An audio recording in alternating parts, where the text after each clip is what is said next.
किछि जरूरी सूचना आसी पहुंच जाउछि दिल्ली प्रेस क्लब रु सीधा सड़क जिबा वर्तमान देखिबा सीधा प्रसारण which is in the process of formation. तो मैं इंग्लिश यूज करना चाहूँगा, हिंदी और इंग्लिश मिक्स करके, ताकि सबसे इंटरेक्शन हो पाए. तो as we know, despite huge collection of funds from various sources, government is still in crunch. Government finds scarce of money for people in service of nation, whether he is a farmer or a soldier, or people working with railways, Indian Airlines, Air India, etc., or any department. Ji, thank you. जी. किसी भी department के साथ काम कर रहे हो, उनके payment में स्कार्स आ रही है गवर्नमेंट की तरफ से. तो इसमें financial crimes has been playing vital role in that. वैसे तो फाइनेंशियल क्राइम्स के केसेस लगातार बढ़ते रहे हैं, और इसका सबसे बड़ा उदाहरण मेरी तरफ से मैं देना चाहूँगा कि यदि इस दशक के, इस पिछले 10 सालों के CSR फंड्स के जो लाखों करोड़ रुपए आए हैं सोशल वेलफेयर के लिए, वो आपको जमीन पे कहीं नहीं दिखेंगे. वो पैसे आखिर जाते कहाँ हैं? वो पैसे जो CSR कॉर्पोरेट सोशल रिस्पॉन्सिबिलिटी के फंड्स के तौर पे 2 या 2.5% इनकम का कॉर्पोरेट्स डोनेट करती है सोशल ऑर्गेनाइजेशंस को, ग्राउंड पे जो ऑर्गेनाइजेशंस वर्क करती हैं उनको, वो पैसे आपको जमीन पे दिखते नहीं हैं. तो वो जाते कहाँ हैं? अब एक और कहानी आती है कि शेल कंपनीज के बारे में खबरें हम लगातार पढ़ने लगे हैं. अब जी, थैंक यू. पिछले कुछ समय से शेल कंपनीज के बारे में लगातार खबरें आ रही हैं. विभिन्न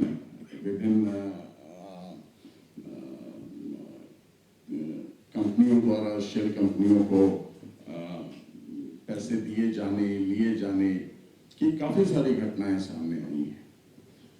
तो ये CSR, शेल कंपनीज और टैक्स की चोरी का क्या संबंध है, हमें इसके बारे में विचार करना चाहिए. सबसे पहले मैं ये डिस्क्लेमर दे दूं कि हमारा पर्पस किसी एक इंसान को या एक पॉलिटिकल पार्टी या किसी एक कॉर्पोरेट को टारगेट करना नहीं है. हम आगे जब भी आएंगे तो आपके समक्ष कुछ न कुछ वी द नेशनल्स के मंच से कुछ न कुछ सकारात्मक लेके आने की कोशिश करेंगे. लेकिन अगर किसी नकारात्मक घटना को उजागर करके हम देश का भला कर सकते हैं, तो वो भी हमारा दायित्व है, वो भी हमारी ड्यूटी है. तो वो भी हमें करना होगा. और इसी वजह से आज ये श्री जयंत पांडा और उनकी पत्नी का केस के द्वारा जो शेल कंपनीज के माध्यम से करोड़ों के हेरफेर का जो मामला है, जो प्रकाश में आया है पिटिशनर के थ्रू और उनके वकील श्री अतुल गुलेरिया जी के माध्यम से, तो उस पर प्रकाश डालने से पहले एक दो चीजें मैं और बताना चाहूँगा. लेकिन उससे पहले मैं अपने मित्र दीपक जी से आग्रह करूँगा कि वो थोड़ा सा आपको जो फाइनेंशियल क्राइम्स, जो घोटाले क्योंकि ये एक पॉलिटिकल एनालिस्ट रहे हैं, इनको घोटालों के बारे में जानकारी होगी तो उससे वो अवगत करवाएं आपको। दीपक जी। धन्यवाद। नमस्कार मित्रों। देखिए, आजकल जो देश में परिस्थिति बनी हुई है वो सबसे भयावह है आर्थिक मुद्दों पे देखा जाए तो। क्योंकि मोदी जी का नारा था जब न आए थे तो न खाऊंगा न खाने दूंगा, तो खाते तो नहीं है तो मान लेते हैं, लेकिन खाने भी नहीं देंगे। देश का जनता आज गरीबी, बेरोजगारी, भूखमरी से सड़क पे आ गया है। तो गरीब की थाली का भोजन छीन के कहाँ ले जा रहे हैं? शायद इनके दो चार मित्र हैं उनको दे रहे हैं, और जो भाजपा जैसी गंगोत्री में शामिल हो जाते हैं। हमारे मित्र ने बोला था हम किसी का नाम नहीं लेंगे, लेकिन नाम लेना पड़ेगा। ये वक्त तटस्थ रहने का नहीं है। जो सरकार में है, हमारा सवाल उनसे है, क्योंकि अगर आप सरकार के खिलाफ उठाते हैं तो दो ही चीज होता है, या कि आप पाकिस्तानी हैं या कि देशद्रोही हैं। तो किसी की भी हालत किसी से छुपी नहीं है, यहाँ तक कि मीडिया का भी हाल बुरा कर रखा है, सबको पता है। तो ज्यादा वक्त ना लेते हुए, ज्यादा अगर आप लोगों के कोई सवाल है तो मैं भी सवाल का जवाब भी देना चाहूंगा।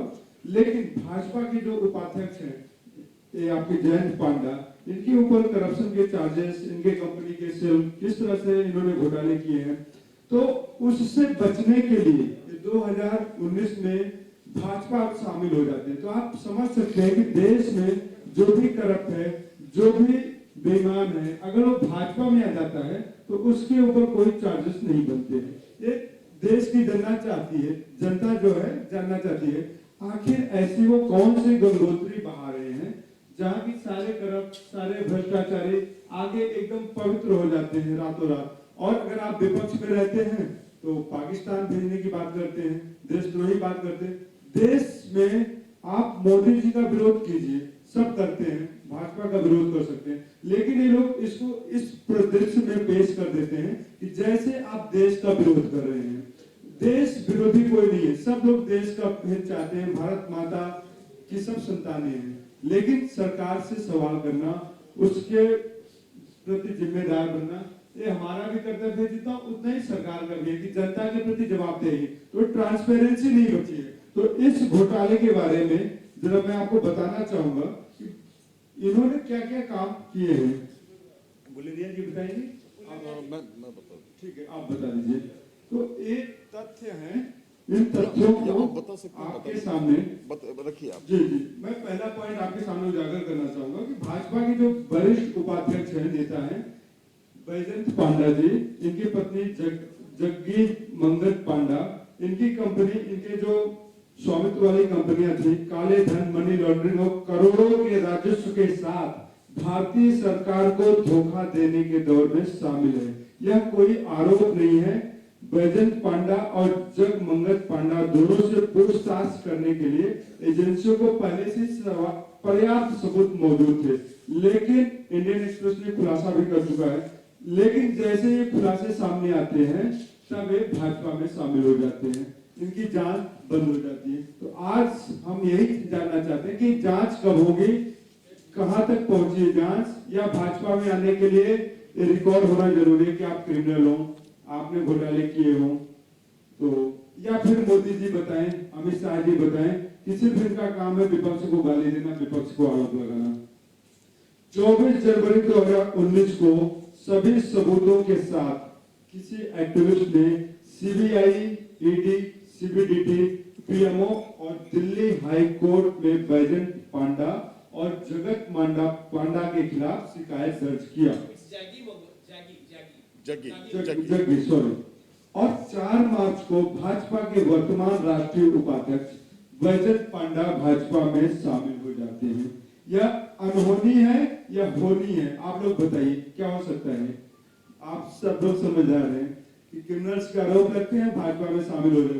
कई सारे नाम हैं, एक मुकुल रॉय थे बंगाल में, हेमंत बिस्वा आसाम में, नरेश अग्रवाल उत्तर प्रदेश में। जितने भी ऐसे नाम लेंगे आप, सब भाजपा में आपको मिलेंगे। तो ऐसे बहुत सारे नाम हैं। अब मैं चाहूंगा कि अमित जी कुछ एक्सप्लेन करें। जी, जहां दीपक जी ने छोड़ा है मैं वहीं से आगे बढ़ता हूँ। जब इस केस पे हम लोग आ ही गए तो उस पे ही आगे हम लोग बढ़ें तो बेहतर है कि 25 जनवरी 2019 को उन पे उन्होंने 24 जनवरी 2019 को सभी सबूतों के साथ एक्टिविस्ट ने अतुल गुलेरिया जी के माध्यम से केस दर्ज किया दिल्ली हाई कोर्ट में, और ये इस मामले को थोड़ा सा उठाया गया इंडियन एक्सप्रेस द्वारा, बहुत अच्छे से उसे शायद नहीं रखा गया ताकि जनता तक ये बात पहुंच सके, देश तक ये बात पहुंच सके। और उसके बाद अलर्ट होकर के पांडा जी ने मार्च के महीने में 24 जनवरी का केस है, जनवरी समाप्ति पे था, केस दर्ज होता है, फरवरी का वक्त लेते हुए मार्च में उन्होंने भाजपा ज्वाइन कर लिया और राष्ट्रीय उपाध्यक्ष बन गए। राष्ट्रीय उपाध्यक्ष बनने के बाद ये केस दब गया। इस केस पे कोई जो कार्रवाई होनी चाहिए थी, सीबीआई, ईडी, पीएमओ सबके समक्ष रखी गई थी, सबको एप्लीकेशन दिया गया था, सबको इस केस से अवगत करवाया गया था, सभी धीमे चलने लगे भाजपा ज्वाइन करने के बाद। उसके बाद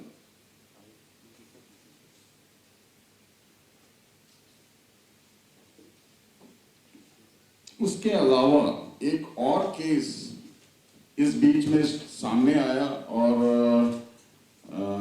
जो हमारे एप्लीकेंट हैं, जो हमारे पिटिशनर हैं, उन्होंने एक और केस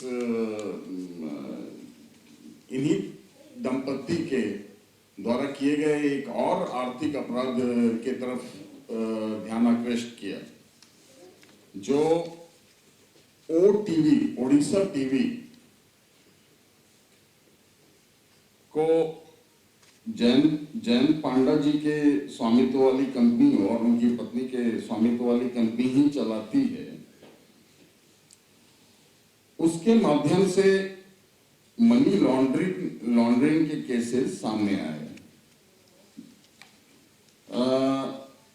दिल्ली में सफदरजंग एनक्लेव में B7/122A एक बंगलो है, जिसे 10 करोड़ रुपए एक ऐसी कंपनी को देकर के जय पांडा जी की ओटीवी ने खरीदी, जो कंपनी 2018 में एग्जिस्टेंस से निकल चुकी थी, बंद हो चुकी थी। और वो कंपनी, दो कंपनियां जिनकी उसमें पार्टनरशिप थी,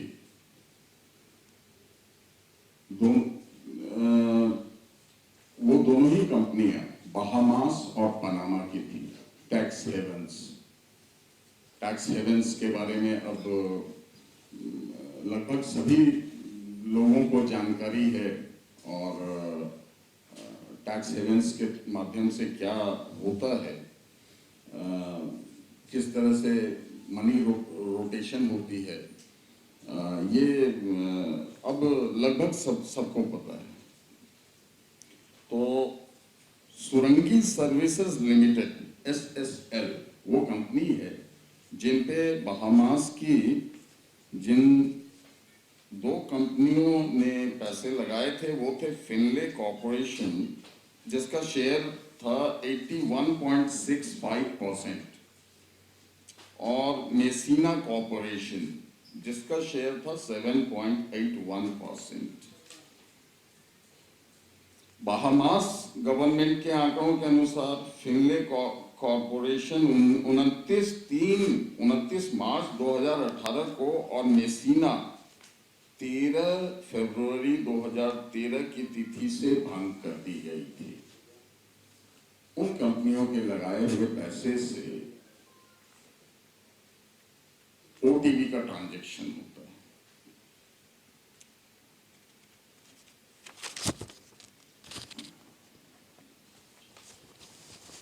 सवाल बहुत बड़ा है इस केस में, जब सीधा इस केस पे हम लोग आए हैं तो, कि जिन कंपनियों का अस्तित्व ही नहीं है उनको पेमेंट कैसे हो रहे हैं या फिर उनसे पेमेंट आ कैसे रहे हैं, क्योंकि उनके शेयर कॉन्ट्रेरीली उनके शेयर भी ओटीबी में है, वो भी ओटीबी में पैसे लगा रहे हैं। एक्टिविस्ट यानी कि पिटिशनर के दलील पर विचार करने के बाद 7 फरवरी 2020 को माननीय दिल्ली उच्च न्यायालय ने केंद्रीय जांच एजेंसियों सीबीआई, ईडी, सीबीडीटी को बैजयंत पांडा और जग्गी मंगत पांडा के कंपनियों को की शीघ्र जांच करने का आदेश दिया, लेकिन केंद्रीय एजेंसियों ने अभी तक इस मामले में कोई प्रगति नहीं दिखाई है। मेरे ख्याल से फरवरी से अब तक 8 महीने हो चुके हैं। 8 महीने का वक्त एक बड़ा वक्त होता है, और तारीफ इस बात की करें कि वो अब तक अपने दल में भी अपने पद पे बने हुए हैं।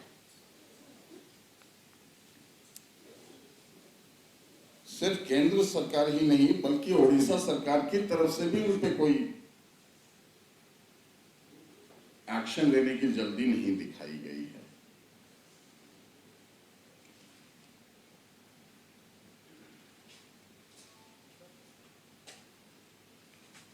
इसमें एक और जो पहलू ध्यान देने लायक है कि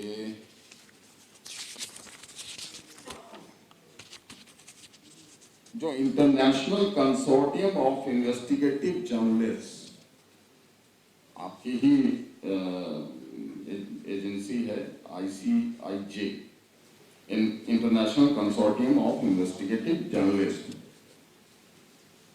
उन्होंने इन दोनों कंपनियों जिनका मैंने नाम लिया था, फिनले कॉरपोरेशन और मेसिना कॉरपोरेशन, इनकी पहचान मनी लॉन्ड्रिंग में शामिल ऑफशोर कंपनियों के रूप में की थी। और यह भी एक इंटरेस्टिंग बात है कि इन कंपनियों के पास केवल $5,000 की अधिकृत पूंजी है, तो वो पूंजी आ कहां से रही है? मैंने 3 चीजों को एक साथ किया था। ये जो कॉर्पोरेट सोशल रिस्पॉन्सिबिलिटी के फंड्स हैं, ये कहां और कैसे जाते हैं, ग्राउंड तक क्यों नहीं पहुंचते, जमीन तक क्यों नहीं पहुंचते? दूसरी बात है कि ऑफशोर कंपनियां भारत में अचानक से बहुत ज्यादा एक्टिव क्यों हैं? अचानक से भारत में बहुत ज्यादा कुछ वर्षों में एक्टिव हुई हैं, जितनी एक्टिव पहले नहीं थी। मैं ये नहीं कह सकता कि पहले ऑफशोर कंपनियां एक्टिव नहीं थी या स्थिति बहुत अच्छी थी, ये भी नहीं कहना चाहूंगा, क्योंकि स्थितियां हमेशा, करप्शन जो है वो एक तो समाज से निकल नहीं सकता, तो वो एक फिलोसॉफिकल बात है, लेकिन कम जरूर हो सकता है, एक हद में जरूर रह सकता है अगर हम चाहें। तो करप्शन हद तक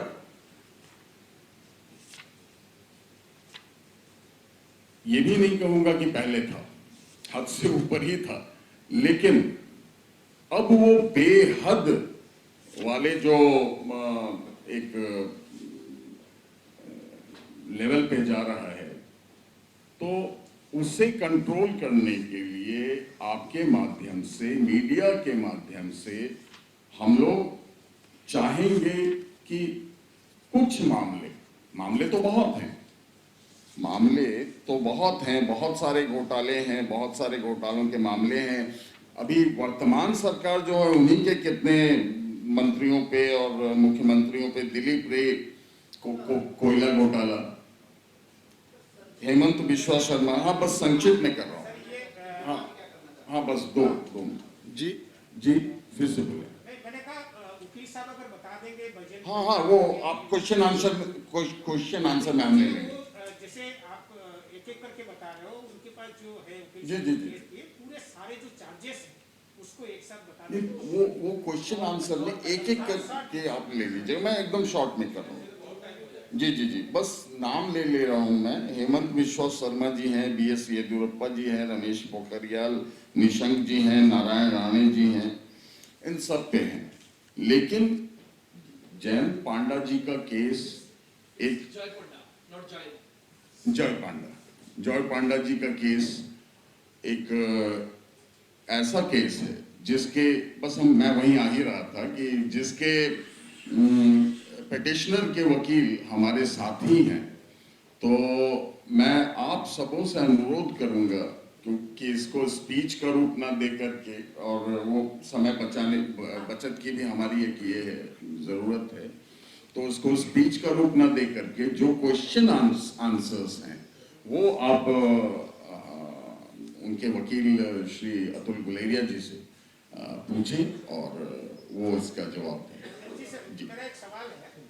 अतुल जी, जैसे आपने किसी के लिए पिटीशन जो दायर की थी, मिस्टर बैजयंत पांडा और जाति पांडा के खिलाफ जो भी आरोप हैं, मनी लॉन्ड्रिंग का हो या सेल कंपनी का हो, जैसे आईसीएमआर फंड को मिसयूटिलाइज किए, उसको विस्तार से थोड़ा बता दीजिए क्या क्या चार्जेस हैं और कानून के तौर पे अभी जो आप गए हैं उन पे क्या स्थिति है। जी, ये पिटीशन हमने दिल्ली हाई कोर्ट में एक जर्नलिस्ट हैं, फ्रीलांस जर्नलिस्ट हैं भूपेंद्र सिंह पटेल, उनकी तरफ से फाइल की थी। और उनके नॉलेज में ये बातें आई थी international consortium of investigative journalist की वेबसाइट पे ये सारी चीज़ें अपलोडेड हैं। उन्होंने 2016 में ही ये सारी चीज़ें उजागर करी थी कि उनकी इन्वेस्टिगेशन के दौरान 475 इंडियन एंटिटीज जो हैं वो बहामा में रजिस्टर्ड हैं और वहाँ से ट्रांजैक्शंस इंडिया में हो रही हैं। जी जी, मैं कर रहा हूँ, आप बोलिए।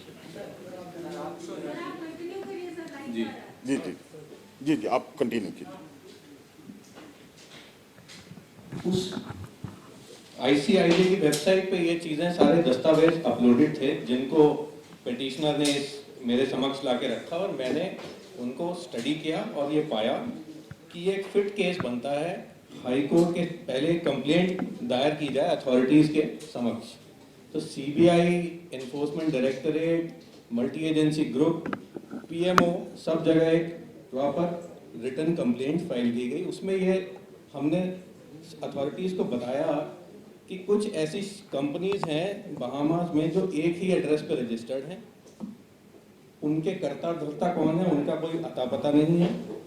वो शेल कंपनीज इंडिया में फॉरेन एक्सचेंज लेकर आती हैं, इन्वेस्टमेंट्स करती हैं उन कंपनियों में जिनमें श्री विजयंत जय पांडा और जैगी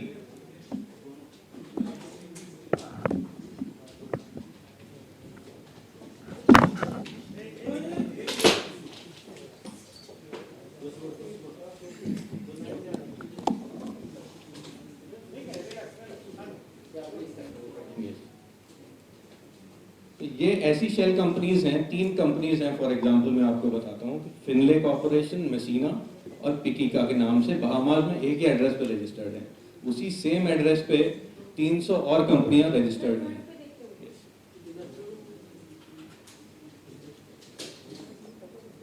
इन 3 कंपनियों ने कई करोड़ रुपया भारत में निवेश किया उन कंपनियों में जिनमें श्री विजयंत जय पांडा जी का कंट्रोल था। और ये सब कुछ जो ट्रेल है वो डॉक्यूमेंटेड है, आईसीआईजी की वेबसाइट पे है। उसके बाद ये सारी चीजें हमने दिल्ली हाईकोर्ट के समक्ष एक पीआईएल के द्वारा रखी, जिसमें माननीय दिल्ली हाईकोर्ट ने ये आदेश किया कि complaint prima facie offences disclose करती है, ऐसा लगता है कि मनी लॉन्ड्रिंग हुआ है, इसलिए इसमें डिटेल्ड तौर पे जांच हो। और मल्टी एजेंसी ग्रुप को डायरेक्शंस दी कि आप इसमें एक स्पीडी इन्वेस्टिगेशन करके कोर्ट के सामने रिपोर्ट पेश कीजिए। अब ये वाकया था 7 फरवरी 2020 को ये आदेश हुआ था।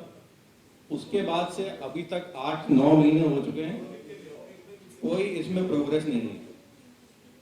हमारा उद्देश्य सिर्फ ये है कि ये सरकार जो है 2014 में इस वादे पर आई थी कि ब्लैक मनी जो है हम वापस लेके आएंगे, और इसी संकल्प के साथ एक ब्लैक मनी एक्ट भी पास किया गया था 2015 में।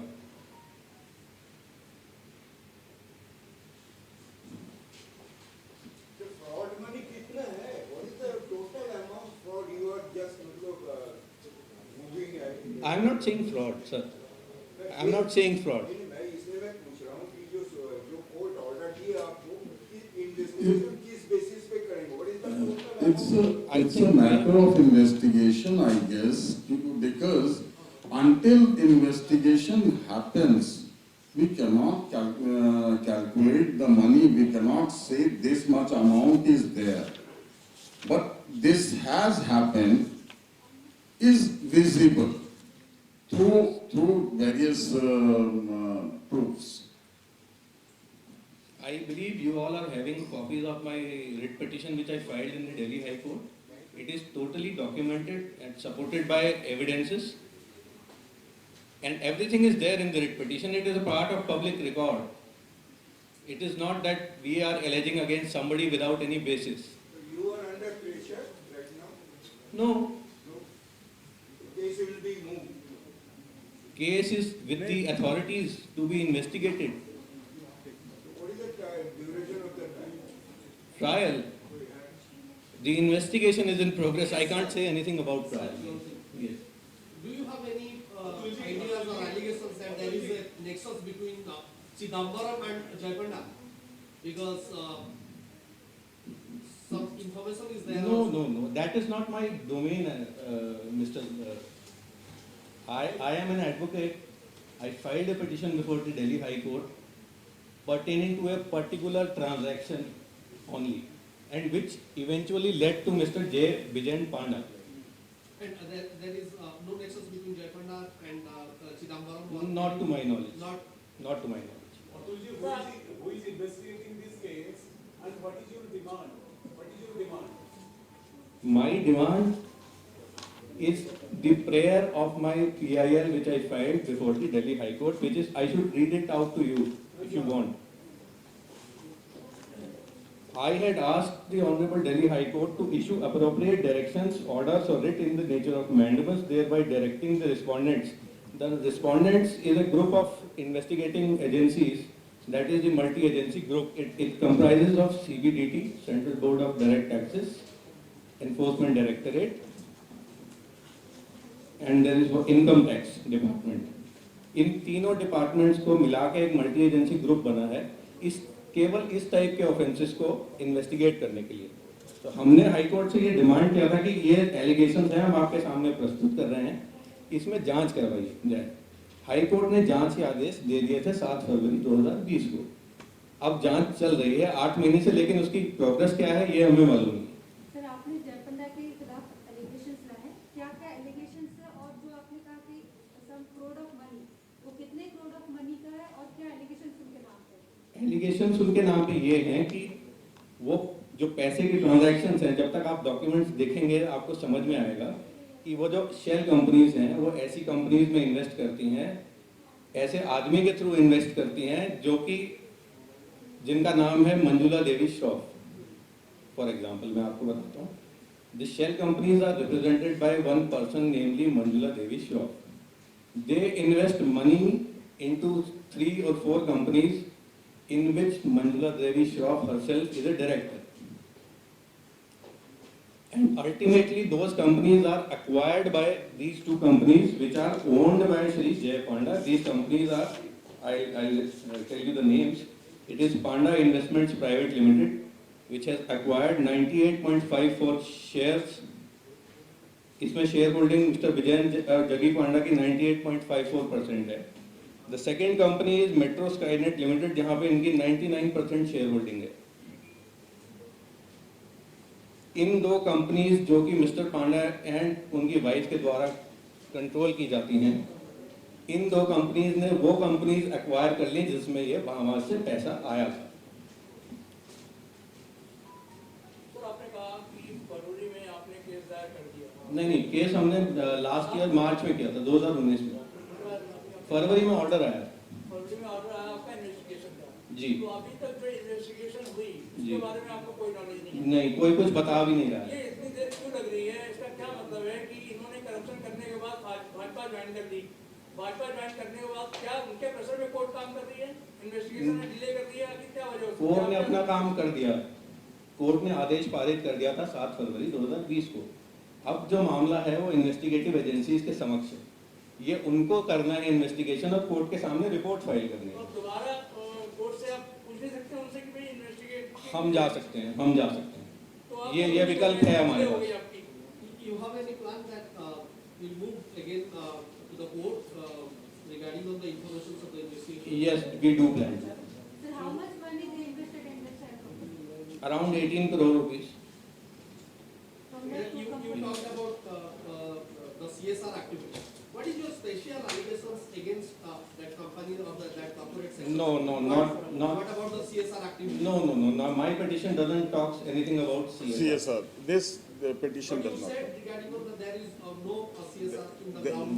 That is a generalized It was just thing. exemplified by my learned friend that the monies are being routed in different fashions. And So it was it just was an a example, I second think. question that where is CSR funds on ground? It was It's just not an visible example. on ground. That was the second Do you question. think so that there is a misappropriations in the CSR funds also? It's also a matter of investigation, I guess, because CSR funds and the effect of CSR funds are not visible on ground anywhere